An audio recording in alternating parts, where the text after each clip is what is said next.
So, welcome to TheDustyFeet.com, because this is a place where we can safely explore the endless ways of God and the interconnection of His creation, where belief understandings, they may be challenged, divine misunderstandings, they may exist in traditional teachings, they just might falter as we pursue connection, context, and community with God and each other here in an environment of grace and love.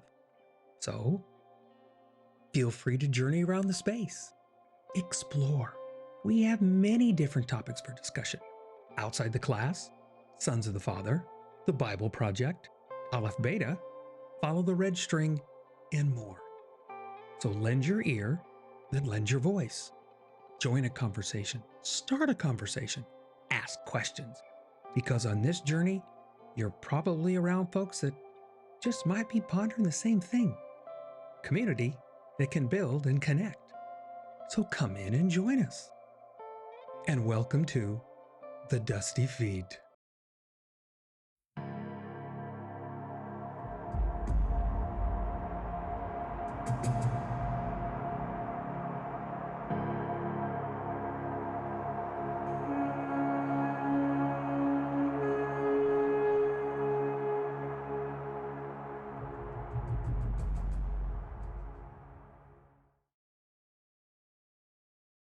Good evening again, and welcome to Dusty Feet. It's July 13th, 2023, and this is another one of our special series, Sons of the Father.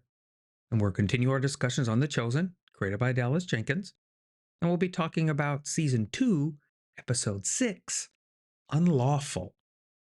During this series, my dad, John Warren, my brother, Jim Warren, and of course myself, we're going to be having a conversation. But during that, we'll be reflecting on things that have impacted us along our journey. So, welcome to the Sons of the Father.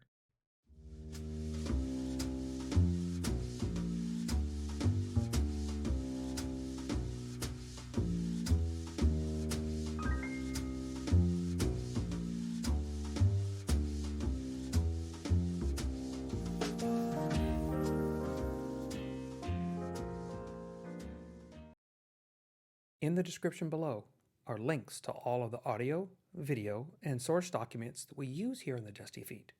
We want to make sure that any material we use here is properly credited to those folks who work so hard to bring it to us.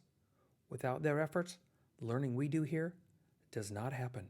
And remember, on YouTube, don't forget to subscribe and click that bell icon if you want a reminder.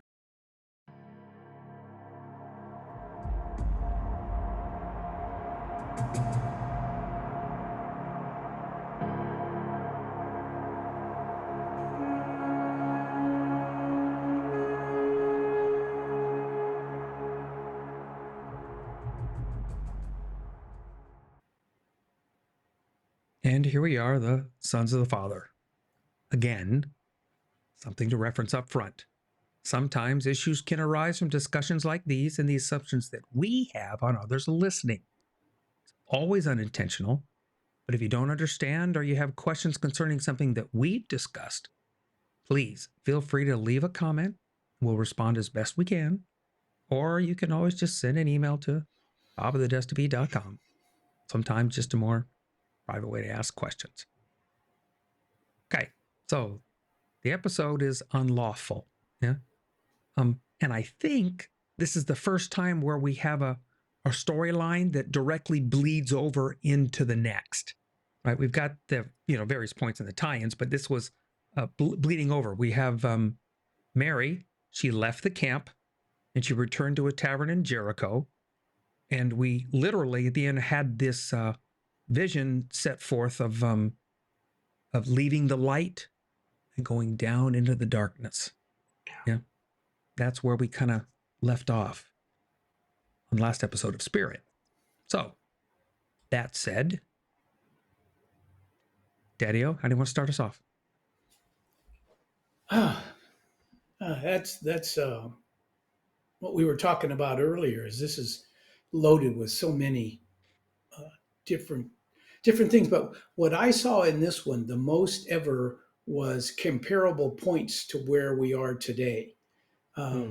Things that they struggled with, that we still struggle with.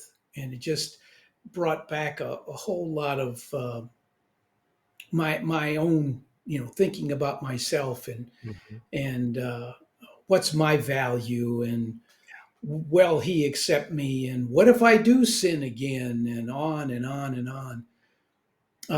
But it started with very confusing with the David getting the bread from the priest, and I thought, wow, that's so. It starts off with breaking the rules right off the bat. This was something that shouldn't be done, but it was done, and it was done by the hierarchy himself, practically a saint, Saint David. Um, and then when it got into the episode, it wasn't long that you see Peter waking up with a straw in his mouth. And anybody who's ever I have slept in barns, and you wake up with all kinds of things on you. Because I wanted to be a cowboy, and I worked at a barn, and I slept there, and it uh, and Matthew, of course, he didn't know how to sleep there, where Peter did. And you learn the hard way. But you also saw, I felt like Peter and Matthew starting to respect each other's Yeah. strong points, and Mm. saw the better in the person, rather than Peter just always on Matthew. uh, he started to listen to Matthew, and vice versa. And then when Mary and Rama uh, were walking and just talking about it, and Raina was just confused. What in the world is going on? Why did Mary leave, and why didn't Jesus do? And all the questions that we Mhm. struggle with on, some on a daily basis, but definitely struggle off and on. And the one thing that said, um, Mary and Rama were confused about what Jesus is, how Jesus is acting. And what I got, do we trust him or not? Hmm. Do we believe in him or not? And yet, in my own life, I get those struggles where it just doesn't seem like, as we were talking before about prayer, should I pray about this? Should I not pray about this? Do it make any difference whether I pray about this? And it's the prayer in my life has become a conversation.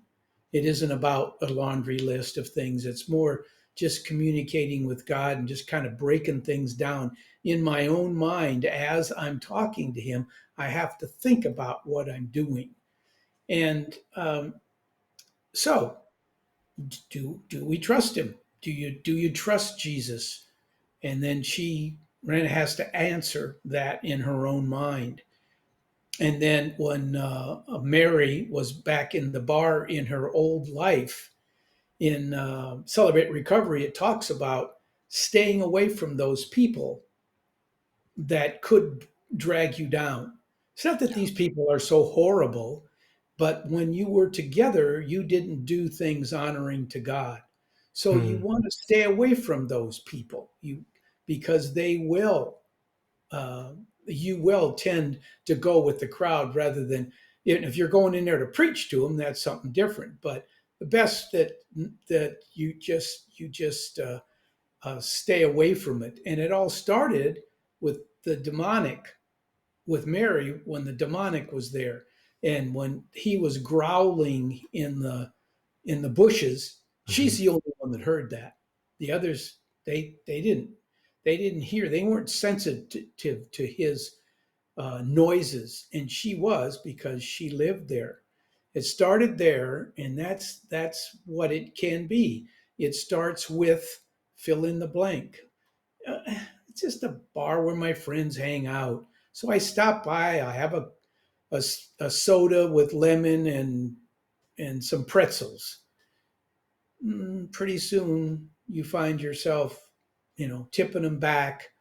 So there to me there was a lot of crossover in this, things that brought things to mind in my own life today, and I've got more of them, but I'd like to hear what you guys got to say as well. James. Wait, you're muted. Why are you muted? Sorry, because I was clearing my throat earlier. There you go. There we Okay. go. I'm back. Um, the when Mary and Raymond were talking, and just that sense, like you were saying, of we don't always understand everything that's going on. Later on in the episode, I think it was Big James that said, I don't understand this, little bits here and there. The rest, I just follow.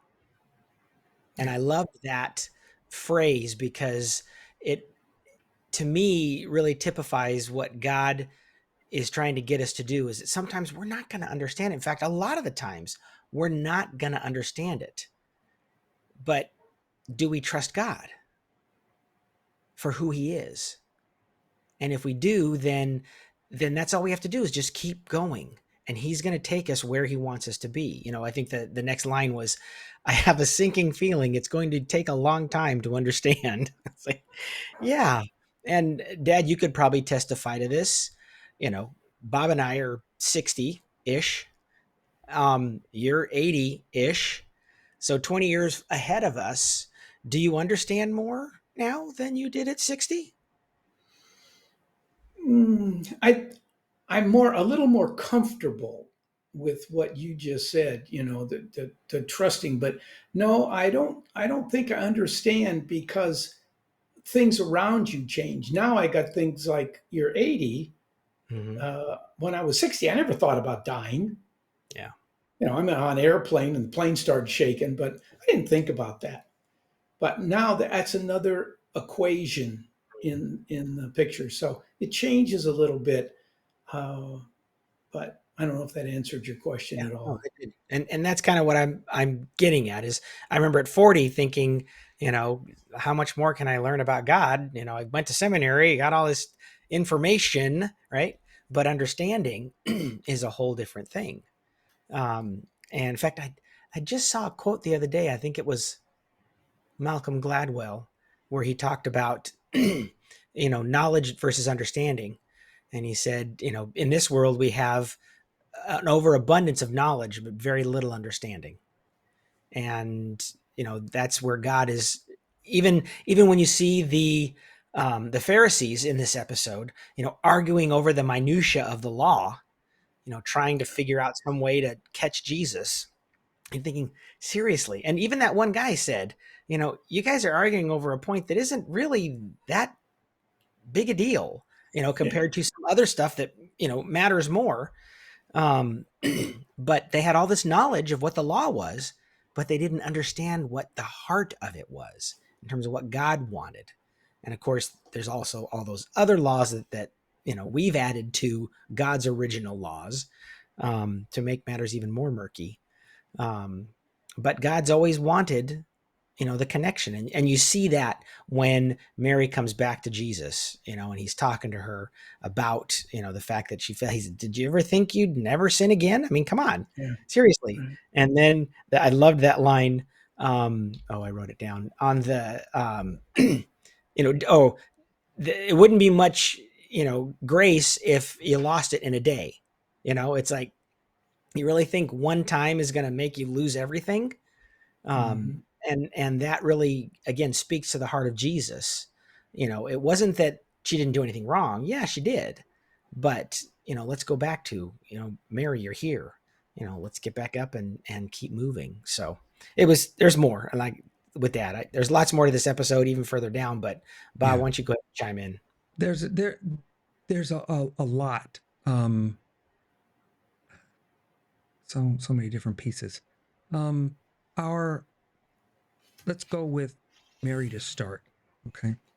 So she goes in this dark place and she's wrapped up in it. And while she's there, she gets a line thrown at her that causes her to pause.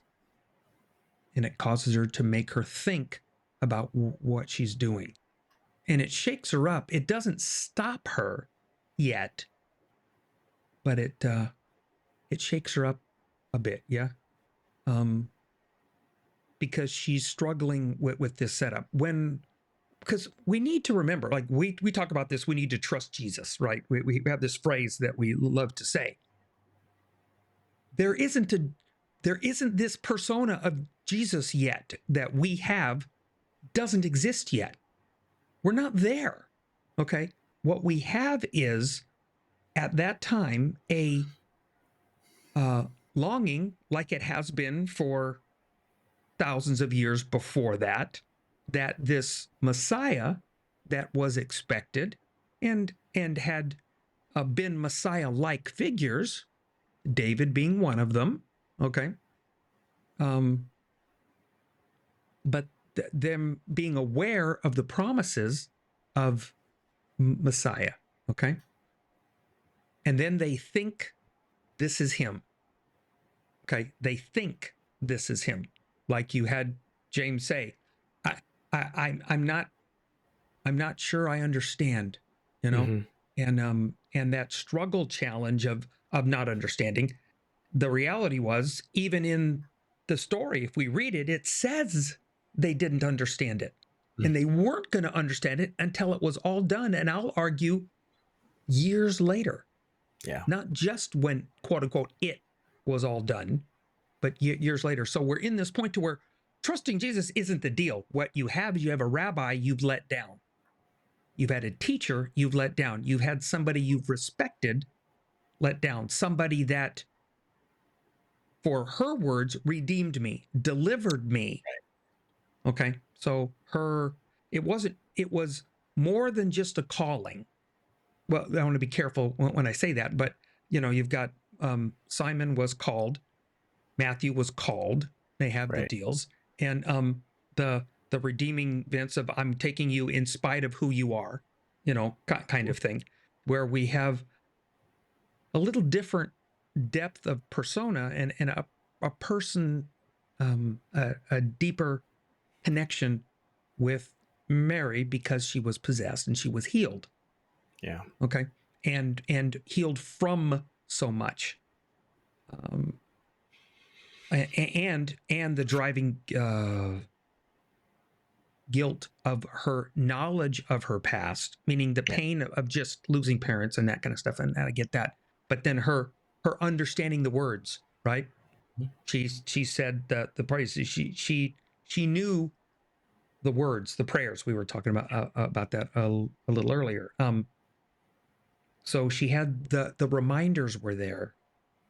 But in this one, it goes to now does reflect us, Daddy-O, where you're saying that worthiness scenario plays in. Her reflecting on the rabbi that she's let down. That there's that element to it. But there's her challenge of who she thinks she is in relation to this. Again, this isn't the Jesus that we know yet. Right. Yeah. To be fair, it's not. But it's enough of a case where she's at, where she says, she has a point, because she knows that this rabbi is tied to what her faith in God should be. Mm-hmm. That's what she's after. Her faith in God is shaken, and she, and he being the best source of that understanding and connection, lets him down, right? And then you have the Matthew and Peter making the visits, both pushing themselves, both experiencing things that they didn't want to experience.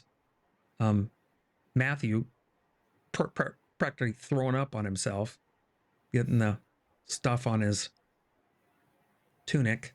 But then even their interaction with Mary when they found her, just seeing, I would have thought Peter, who's more vocal, would have been more engaged with her. But it was Matthew who stepped in, who's the quiet one, shy one. Exactly. It's like he saw her for her, and wanted to connect with her at where she was at, kind of thing. Peter kind of stood off at a distance. Yeah. which was interesting.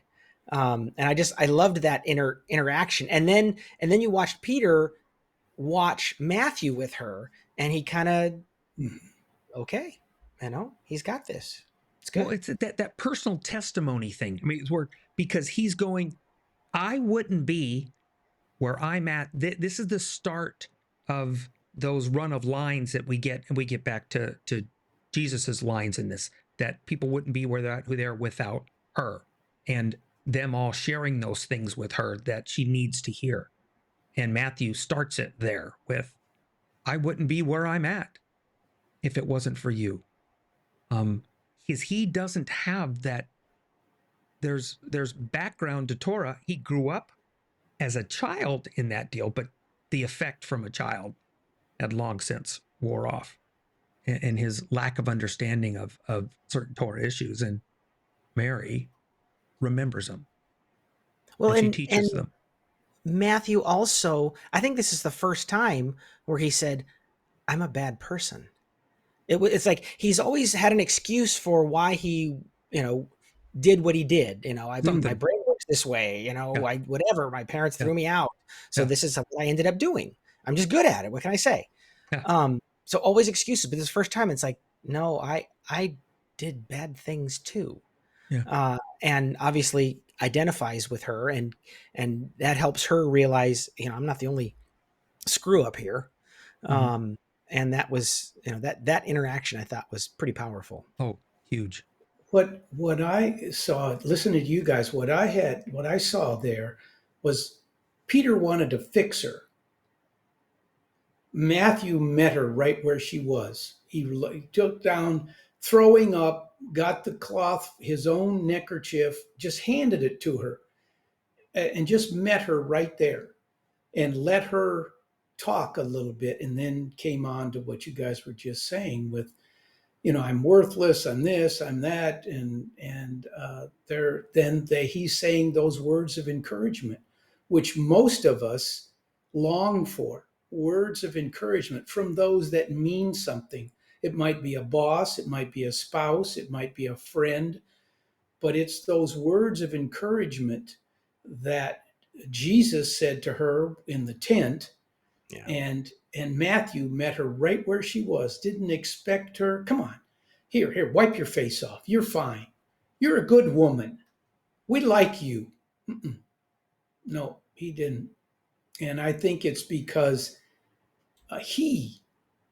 it was judged. Mm-hmm. That's what he wished people would have done for him. And these, to me, are all lessons for me when I get in that situation. And that one of your mother's favorite sayings is to meet the person where they're at. Don't try to get them to come where you are. Step into their world, meet them where they're at, and allow them to discover, to be encouraged. Just like Mary is a perfect example, was Mary. She started to respond, and they didn't then say, okay, let's go. They stayed there with her until she was ready. Anyway, I like that scene Yeah. as well, and there's some other ones in there too that I noticed. Dad, you brought up a point that brought me to a point. There was something about the childhood, and it was a subtlety in that interaction between Mary and Joseph, Mary and Matthew there, and it was when he goes to give her a handkerchief because she's throwing up. Mm-hmm. Okay, and in that mess, we're talking about a guy that can't take that kind of stuff, that rushes to her. It's not Peter that rushes to her, it's Matthew that rushes to her. In his discomfort, does that. And Yeah. I remember when we were in disabilities ministries at Grace, and one young lady and and she started throwing up On and shag carpet. oh yeah, and of course that for the rest of the people and the rest of the teachers, especially the kids, that kind of stuff scattered. Everybody's getting out of the way because they're not going to get into doing that. And you went in. Now, Mom shares the story later that you didn't, that kind of stuff wasn't your connection with us as kids. When they're throwing up, you weren't the one that wasn't that deal to do that. Nor that wasn't, you didn't like it either. I mean, it's the whole point to do all that. But at that moment, at that time, you put that aside and went to meet somebody at her need at that time, because everybody else bolted.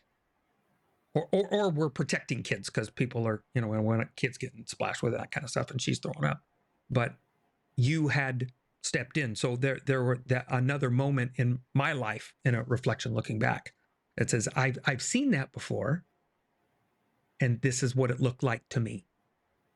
So that was one of those things you have in your past. Yeah. Yeah, this reminded me several things of what when they find Mary, she feels unworthy of Jesus's love, and who does? Who feels worthy of Jesus's love? I mean, Yeah. I certainly don't. But then Peter says something. I think it's Peter that says to her, "What if any of us were judged by our pasts?" Hmm. I think it's Peter that says it, but it's when the three of them are together alone in that alley. And he says, none of us could face that camera Yeah. to be judged in our past. Mm-hmm. The trek forward to where we are today, from that, we changed because of who Jesus is in our lives. And I'm grateful for that I'm not judged by my past. Certainly would not make it. Well, judgment's good. Not without consequences still our lives. Yeah. We don't get to evade that to a point, amongst other things. But it's with them and their worthiness scenario, when you're looking and saying none of us are really at that point. They're each struggling with their own stuff. Yeah, that was Peter's acknowledgement. That was Simon's way of saying something very similar to what Matthew had said. That in that step, that we're all in the same boat here. Mm-hmm. And Mary is struggling with that. She leaves with them, but she struggles with that up to the visit in the Yeah, tent. You know, yeah, um, sure. the fact that she went is big, and it takes you there, and will, there's a lot to say once they get inside the tent. Um, the but the reaction of the rest that were there in the group as they walk into the scene, um, having just come off of the John Baptist news, right? Yeah. That John's been arrested. We know, by knowing the story, it's cheating. You cannot not know the story, unfortunately, with us. That head cutting is imminent at that point. But and Andrew and but they're Andrew and Philip are Yeah. struggling with that conversation. We haven't even talked about that yet. But fresh off of that, Mary walks in and they rush to her. Yeah, Rama, first one there, and puts her forehead to her head. I'm in your space, Mm-hmm. and I'm the first one to meet you, to greet you and say, I'm glad you're back. And then Mary, Jesus' mom, happens to be there, meets her next, covers her head. There's a lot. There's a lot in that. That's subtle unless you're aware of just how community takes that then and there. And she rushes and covers her head. And then what's the words? Too early to go see him, And she said, no, he's in the tent. Let's go talk to him now. First, there was a little balk, just a little bit. And it's like, no, let's go in and see him. And, there's a lot in those steps. There's with Mary, you really saw, and Dad, it's the steps getting us there. Yeah. There were a lot of opportunities with her in particular where she could have just backed out. She could have stayed down in the tavern. She could have said, no, I'm not going to go. I'm already here. Too embarrassed. Yeah. And then when they get out and they have the conversation, and Matthew's reaching out and trying to, and she's throwing up, she's like, look, now, no, I don't, and there's just, there's those points, but she continues to work through that space. Yeah. And isn't that what Jesus wants us to do? Is to meet people where they're at and to bring them to him. It's not our job to change anybody. It's not our job to fix anybody. It's not our job to correct anybody.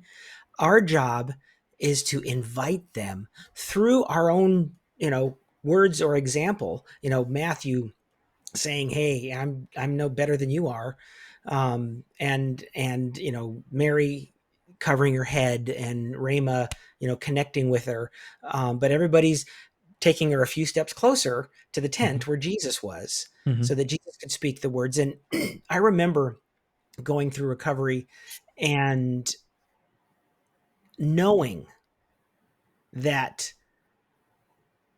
God said, "I accept you as you are." He says it in his word. I knew that. It was in my head, in my brain, and learned it until a person said it to me. Physically in front of me said, "I accept you where you're at." I didn't really understand it because it was just words on a page. It wasn't actual happening to me. Yeah. And I think that kind of acceptance that Matthew showed her, and then Mary, and then Rama, made it that much easier to say, okay, now I'm going to go to Jesus. And of course, Jesus then speaks the words that he speaks to her, and those sink even deeper. Yeah, because he in that realm, we have even in Torah, it says that you need to go make it right with your brother first. Go seek forgiveness from them for whatever way you've wronged them. So she is going to him, and because she believes she's wronged him by breaking a trust, and again, we have this point where he's not the Jesus that we know yet. We keep trying to lay him over on top of that deal, and we're not there yet. Okay. No, she disrespected him as a teacher. That's what it. She's going to go That's back it. to. Yes, that's it. And so when she goes back and everything that goes with that, you've hit the point exactly. And that's a really good one, because then he turns and he says, he doesn't say God's forgive you. He doesn't say your sins are forgiven. What's he say? I forgive you. Looks her right in the eye. He tells her to look at him. Look at me. So look at me. She one picture said, look at me. Look at me. Yeah. And then I forgive you. Yeah. And that was the last bastion of defense she had was over. And then he hugs her. That's when she throws herself at him. Not throw, you know what I'm saying? That's where she seeks a hug. And you get that, okay, now we'll just start again. That doesn't make everything that just happened disappear. It makes it that we can start again. Yeah. Yeah. And that's part of the beginning that we get with this as we roll on this. There's all kinds of other stories going on at the same time. So here comes Thomas knocking on the tent peg. What about that's a food? Good segue, because we'll catch this.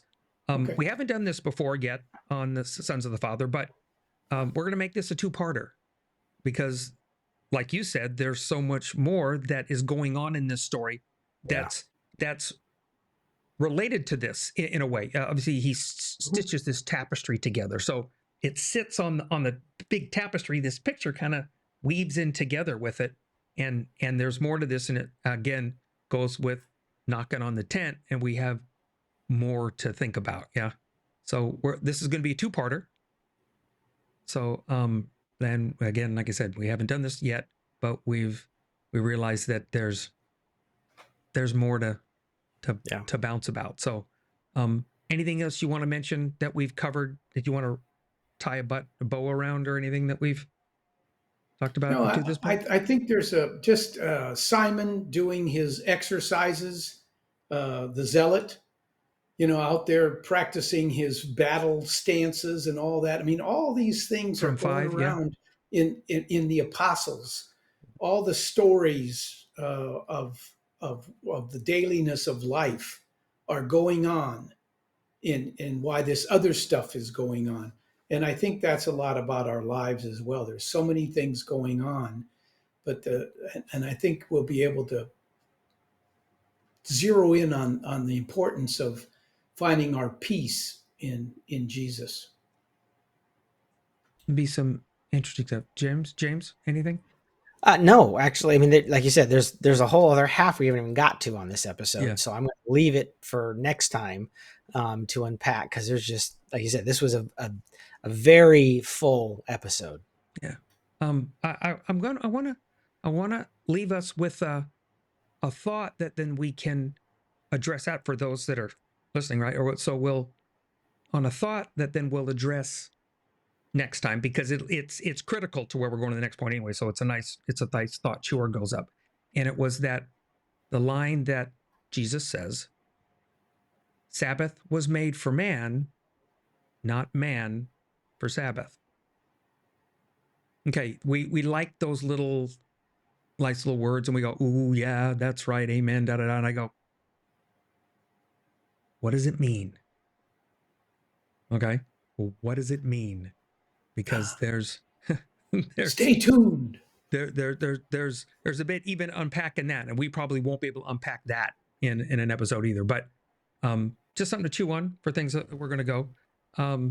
So let's hit that point to ponder, which is going to take us right back to the people that we're talking about, and remembering that that we have been and are chosen. I still struggle with best, because I still do with that first last verse. It's still something that rolls in my head, but just having been chosen, just as we're seeing with the lives that we see here. So, so a new thing, part 2, that'll be in 2 weeks. Thanks for being with us tonight on the Sons of the Father on the Dusty Feet.